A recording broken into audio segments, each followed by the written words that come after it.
Aujourd'hui, ça va être un peu spécial. Cette blessure, elle est intéressante. Pourquoi elle est intéressante?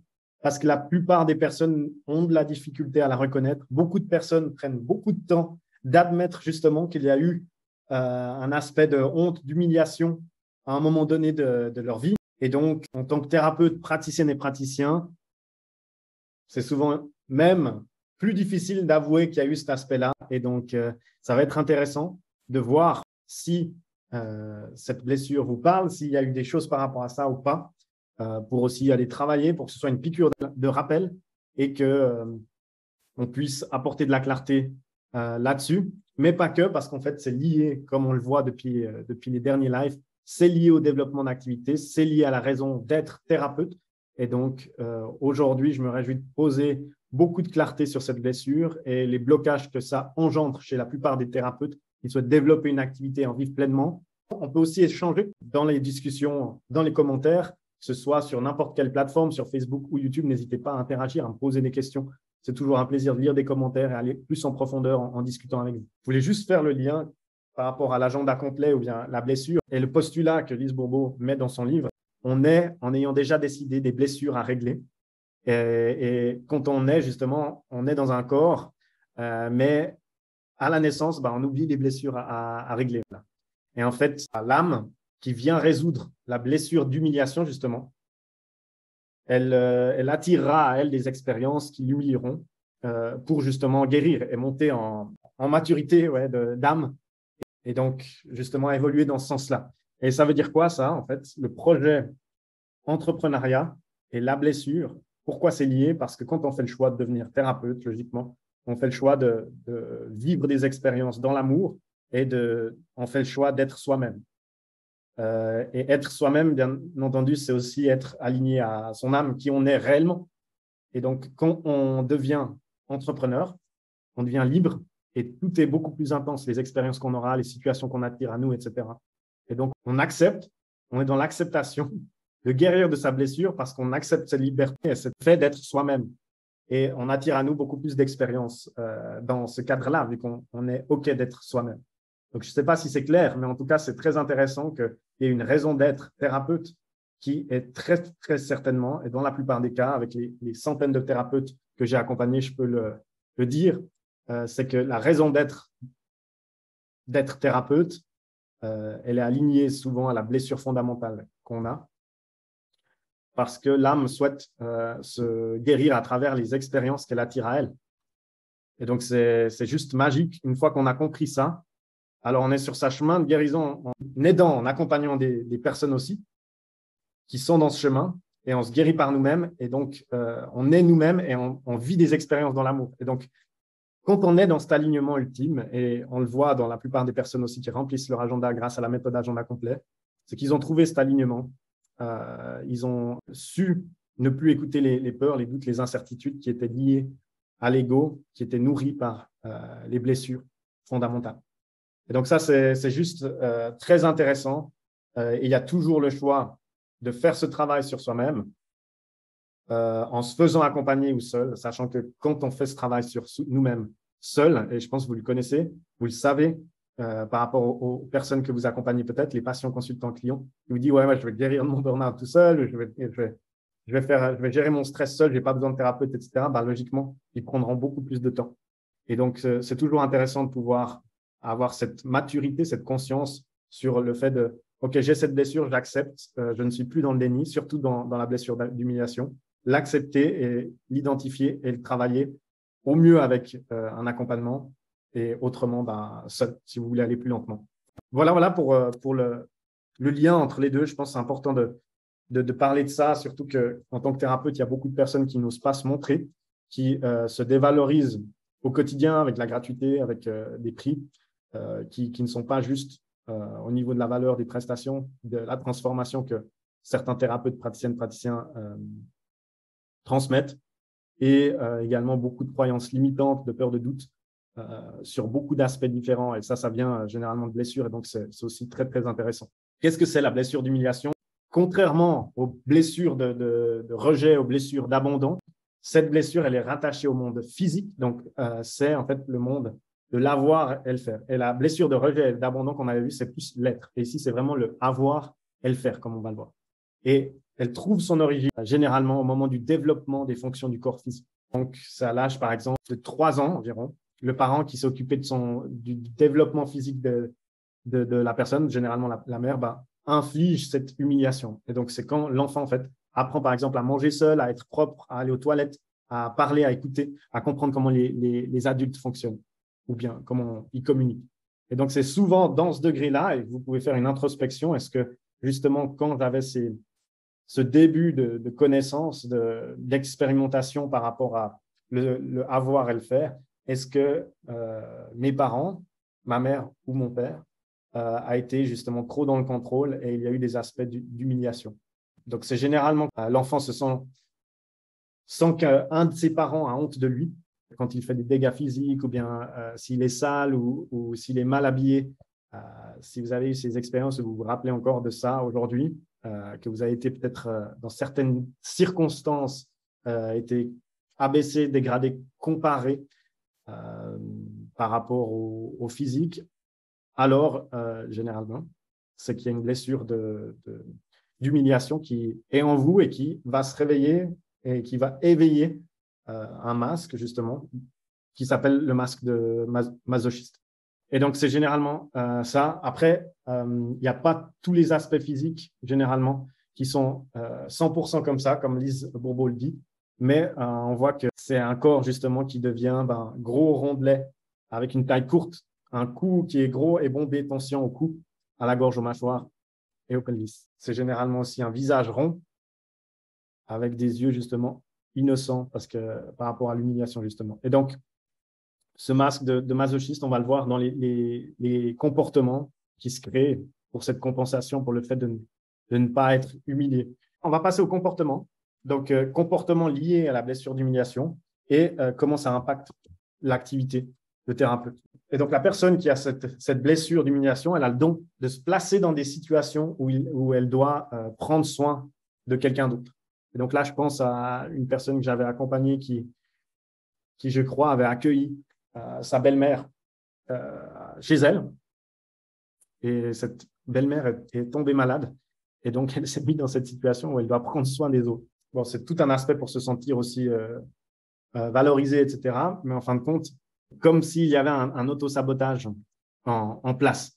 Et Lise Bourbeau donne des situations assez étonnantes dans son livre par rapport au fait de toujours d'être dans ces situations. Je pense que vous avez tous un ami ou une amie qui se met dans des situations, mais jamais possible, ou peut-être vous, jamais possible, mais comment tu as fait ça pour t'attirer à toi ce genre d'ennui, ou bien non, mais vraiment c'est l'apocalypse chez toi, où tu dois vraiment faire ça, etc. Tu as vraiment un boulet au pied avec tout ça. Et généralement, cette blessure d'humiliation, elle est là pour attirer à soi ces expériences qui vont faire réveiller cette blessure d'humiliation. Et donc, ce que ça engendre en tant que développement d'activité ou de thérapeute, quand on se place dans des situations difficiles où on doit prendre soin des autres, logiquement, il y a un aspect de dépendance et de sacrifice et de limite, bien entendu, à avoir, et qui n'existe pas ou bien qui n'est pas assez clair dans son activité de thérapeute. Et bien entendu, bon, ça, je n'ai pas besoin de l'expliquer, mais du sacrifice ou de la dépendance dans un développement d'activité où on souhaite faire fleurir son activité, avoir plus de clients, impacter la vie de plus de personnes, logiquement, c'est néfaste sur tous les aspects, notamment émotionnels, sur les décisions qu'on prend sur son activité, etc. Ensuite, le fait de toujours faire pour les autres. Je ne sais pas non plus si vous avez déjà eu ce genre de personnes, et peut-être vous l'êtes aussi à un certain point. C'est ces personnes qui se rendent plus qu'utiles. Donc, je ne mets pas le doigt, ce n'est pas une critique, ce n'est pas un jugement, c'est juste vous aider à pouvoir identifier ces comportements autour de vous, que ce soit vous-même, c'est le fait de vraiment aller, de tout faire pour les personnes, mais encore plus que ce que la personne a besoin, jusqu'à justement que ce soit un auto-sabotage de nouveau. Et je pense que le mot ultime qui est lié au développement d'activité, c'est généralement l'auto-sabotage.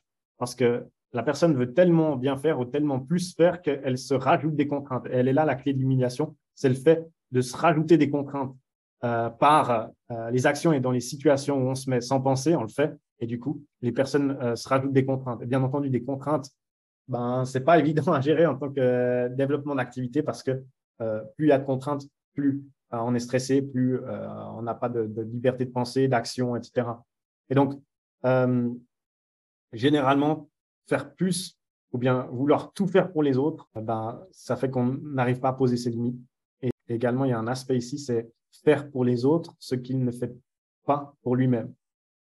Et généralement, là, il y a bien entendu ce syndrome de l'imposteur. Bien souvent, ça des thérapeutes que j'accompagne, c'est le cordonnier, c'est le cordonnier le moins bien chaussé. Je ne sais pas si vous le dites parfois, mais des thérapeutes qui accompagnent à la confiance en soi et qui, certains, n'ont fait aucun travail sur la confiance en soi, par exemple. Et donc là, on arrive à détecter généralement ça, faire tout pour les autres, mais en fait, se sacrifier et pas être et le faire pour soi-même. Et donc, c'est très intéressant, mais logiquement, dans un développement d'activité, ça ne peut pas pérenniser une activité. C'est là où ça bloquera. Pour être plus clair sur l'aspect d'humiliation ici, c'est que la personne qui va tout faire pour les autres, que ce soit les patients, consultants ou clients, il y a ce sentiment d'humiliation chez la personne qui reçoit beaucoup plus que ce qu'elle a demandé. Pourquoi? Parce que le fait de tout faire pour les autres, les personnes se sentent humiliées parce qu'elles disent « mais moi, je peux faire quoi? Enfin, j'ai rien à faire ou est-ce que moi aussi, je peux faire quelque chose? Est-ce que je peux me rendre utile? » Et se sentir inutile, c'est aussi se sentir justement humilié parce que la personne fait tout. Et il y a toujours cette harmonie à avoir. Et je pense que dans un rapport client, patient, consultant, il y a cette harmonie, bien entendu, qu'on appelle d'autonomie. Et donc, la blessure d'humiliation n'est pas forcément la meilleure blessure pour propager cette autonomie, cette indépendance, parce qu'il y a cette action qui est tirée de l'humiliation, qui est en fait de faire plus ou de tout vouloir faire pour les autres. Bon, c'est aussi peut-être pour la raison pour laquelle on devient thérapeute. On parlait la semaine passée de la raison d'être thérapeute et ici de vouloir tout donner, de faire encore plus. Généralement, c'est ça. Ensuite, la difficulté à exprimer ses vrais besoins. Et donc ça vient énormément au niveau de l'humiliation parce que dans la famille que la personne a été élevée, c'était généralement un secret. Il fallait garder secret. Il y avait un problème de communication qui prônait cette humiliation au sein du foyer. Par exemple, s'il y avait un problème ou autre, généralement, ce que la personne dit dans le livre, donc Lise Bourbeau, c'est qu'il y a un secret qui s'opère au niveau des besoins et donc il n'y a pas de communication externe au niveau de l'expression de ses besoins. En fait, on vit dans l'humiliation, on vit dans le silence. Et donc ça se répercute sur un développement d'activité, sur ne pas oser parler de ses peurs, la peur d'avoir honte, la peur justement de faire honte à quelqu'un. Et garder tout pour soi, justement, en tant que thérapeute, praticienne et praticien, quand on développe une activité, logiquement, on ne fait pas son travail sur soi-même, bien entendu, mais également, il y a un cumul émotionnel ici qui se fait, les peurs, etc. Et donc, on reste figé. Logiquement, si on veut tout faire tout seul ou si on n'ose pas en parler, on va rester dans cette bulle de peur, de honte, de faire honte à quelqu'un, et on va rester dans l'immobilité, alors que dans le développement d'activité, c'est de l'action. Il faut pouvoir évacuer, communiquer, dire quels sont nos besoins, surtout quand on commence à avoir une équipe, pour pouvoir croître et continuer à se développer. Voilà. Ensuite, le fait de connaître ses besoins, mais ne pas les écouter, donc c'est différent de le fait de s'exprimer ou pas, et donc le fait de tout faire pour se rendre utile. Et donc là, on vient sur le non-respect de son propre rythme, et j'en ai parlé, je pense, durant le live et prise de conscience 2023, pour être aligné et en harmonie, justement. Il y a plusieurs façons de s'aligner à son activité. Il y a justement l'écoute des signaux que nous fait le corps. Et donc, logiquement, sur un moyen terme, long terme, ce n'est pas possible de développer une activité si on ne s'écoute pas, si on bosse non-stop, si on ne sait pas mettre ses limites, on s'épuise, on stresse, on est au niveau émotionnel de plus en plus déchargé. Et au niveau moyen terme, long terme, logiquement, il n'y a pas d'harmonie au niveau de l'énergie qui circule dans son activité. Et donc, on n'arrive pas à en développer une qui devient pérenne, voire attire des clients à soi, vu qu'elle s'essouffle. Donc, c'est intéressant toujours de vouloir mettre les besoins, ses besoins, mais ne pas les écouter, justement, pour aller contre le mur de l'humiliation. Prend tout sur le dos et se blâme beaucoup. Effectivement, comme on l'a vu précédemment dans la morphologie c'est le fait de prendre tout sur le dos. Et donc, prendre tout sur les dos, c'est justement vouloir tout faire pour les autres et c'est également le fait de se mettre dans des situations qui nous humilient. Et donc, prendre tout sur le dos, logiquement, il y a un cumul émotionnel également et beaucoup d'entrepreneurs, et ça, je pense, c'est pas communiqué assez ou c'est pas dans la transparence absolue combien d'entrepreneurs font un burn-out. Et il y en a énormément. Et donc, je dis pas, hein, si on a une blessure d'humiliation, voilà, burn-out, il y a un cumul émotionnel. Je pense que tout entrepreneur a ce risque-là. Par contre, que quand on prend tout sur le dos, il y a un moment où ça lâche, où ça n'arrive plus à prendre sur le dos. Et donc là, il y a un risque beaucoup plus élevé lié à cette blessure, je pense, de ce cumul émotionnel et d'un burn-out. Et quand on développe une activité, de nouveau, on revient sur le fait de s'écouter, sur l'essoufflement, etc., que ça peut engendrer l'énergie qui ne circule pas, l'harmonie dans l'activité. Donc là, on a un gros risque par rapport à ça. La moindre petite critique est un sentiment d'humiliation. Et beaucoup de personnes dans cette blessure d'humiliation sont hypersensibles. Là aussi, je ne dis pas que toutes les personnes, s'il y a une blessure d'humiliation, vous êtes hypersensible, ou si vous êtes hypersensible, vous avez cette blessure. Non, pas du tout. Je mets la clarté sur le fait que, vu que cette blessure est éveillée par l'humiliation, le fait d'être jugé, critiqué, rabaissé, etc., logiquement, il y a une sensibilité beaucoup plus fine et il y a une sensibilité beaucoup plus forte qui se développe par rapport aux choses autour, vu la blessure. Et donc ça, bien entendu, en tant qu'entrepreneur, c'est pas évident d'avoir cette instabilité émotionnelle au quotidien et qu'une simple critique crée un ouragan dans la tête ou bien même dans les pensées.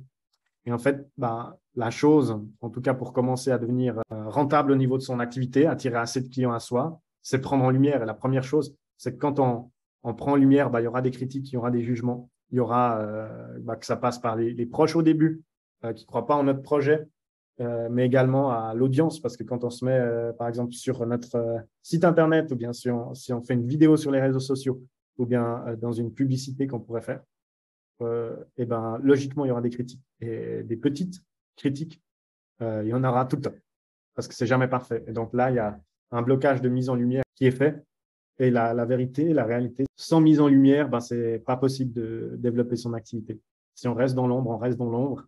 Si on reste dans l'ombre par peur d'être critiqué, par cette blessure d'humiliation, de ne pas vouloir de réveiller cette blessure, alors c'est juste pas possible de développer son activité. Ça, c'est la réalité, je pense. Il y a une affirmation, il y a une mise en lumière, il y a le fait d'être vraiment là où il faut être et prendre confiance pour se mettre en lumière. Et donc, par rapport aux actions à mettre en place par rapport à ça, la première chose en tout cas à faire, je pense, pour se détacher de cette blessure, comment activer un des leviers de son développement d'activité pour guérir cette blessure, c'est de faire des vidéos. Et c'est simple. Et vous allez me dire, oui, mais Morgane, c'est facile comme commentaire, mais je pense que là, cette mise en lumière, elle peut venir réellement soigner à grands pas, en saut quantique, cette blessure, parce que c'est clairement lié au fait d'être jugé, abaissé, humilié, et donc d'embrasser cette blessure d'humiliation, d'accepter que, en fin de compte, oui, je fais une vidéo et je me ferai humilier, je suis OK avec ça, je suis dans l'acceptation de cette blessure et je fais des vidéos. Alors là, on peut remarquer des choses qui vont débloquer, mais à des niveaux impressionnants. Et dans la méthode Agenda Complet, justement, on accompagne à faire ça, et c'est souvent quand les gens ils décident de faire ces vidéos, se mettre en lumière, d'incarner qui ils sont vraiment. Donc ça, c'est tout un accompagnement, hein. C'est difficile de le faire seul. Il y a des choses impressionnantes qui viennent, on attire à soi beaucoup plus de personnes sans comprendre comment, pourquoi, mais juste par le fait d'accepter d'être mis en lumière. Et donc, la première action, c'est faire des vidéos. Mais faire des vidéos, comment ça se fait si je devais mettre ou donner des conseils ou des pratiques ou des actions précises à comment faire des vidéos? C'est tout simple. En fait, au lieu de publier ces vidéos au début, vous prenez juste votre téléphone, vous prenez juste votre caméra d'ordinateur ou autre et vous vous filmez chaque jour, pendant en tout cas 21 jours. Alors, au début, ça va être horrible. Vous détesterez l'image que vous renvoyez, etc. Par contre, le deuxième, le troisième, le quatrième, le cinquième jour, ça ira beaucoup mieux. Et donc, après 21 jours, bien entendu, ce sera juste ce premier réflexe d'appuyer sur enregistrement, il sera où il y avait beaucoup de résistance, il n'y en aura plus. Et donc, pendant 21 jours, vous pouvez faire ça. Donc, de quoi vous parlez, vous pouvez par exemple remercier avoir de la gratitude sur une action ou un aspect de votre journée et vous faites juste une vidéo par rapport à ça chaque jour pendant 21 jours. Et je peux vous dire qu'après 21 jours, déjà là, vous serez un pro ou une pro de la vidéo, mais ce ne sera plus du tout un problème. Beaucoup moins, un plus petit challenge qu'au tout début. Et donc, ce serait l'action à mettre en place ici par rapport à ça. Faire des vidéos, parce que ça va être impressionnant. C'est simple, mais c'est efficace. Ensuite, la deuxième action que j'ai résumée pour cette blessure, c'est le fait de s'écouter, bien entendu. Beaucoup d'autres blessures sont concernées, mais ici, dans l'humiliation, vu qu'il y a un aspect de trop faire, de trop donner et de se mettre dans des situations difficiles, compliquées, alors le fait de faire un retour à soi, s'écouter et consciemment dire « j'ai des limites, je sais dire non ». Typiquement, dire non à 80% des choses qui vous ont été proposées dans une journée pendant également 21 jours. Bien entendu, là, ça va changer les choses drastiquement. Et donc, retour à soi, s'écouter et se valoriser, ne plus sacrifier et pas faire plus chez les gens sans se rendre compte qu'en fin de compte, en faisant plus, en se rendant trop utile et en faisant les choses que les autres pourraient faire, du coup, il faut sortir de ça, en fin de compte, juste revenir à soi, dire mais c'est quoi mes limites, etc. Et du coup, poser ce cadre et le respecter. Voilà.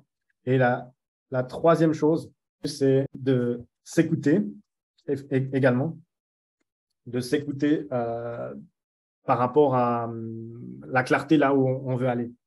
Et donc ça, c'est moins faire, avoir peur de ne pas remplir les attentes des autres, mais vraiment se respecter en s'écoutant. Et donc ça, c'est, je pense, le plus adéquat pour la blessure d'humiliation également. Donc voilà. Dites-moi dans les commentaires si vous avez des actions, des questions ou autres. Ce que je vais faire, c'est compléter ce document que je pourrais vous envoyer encore plus en détail sur les actions à mettre en place, comme je le fais chaque semaine. Vous pouvez le demander maintenant en commentaire et on vous l'enverra. Donc, merci d'être resté jusqu'à la fin. On vous donnera ce document bien rempli de façon concrète.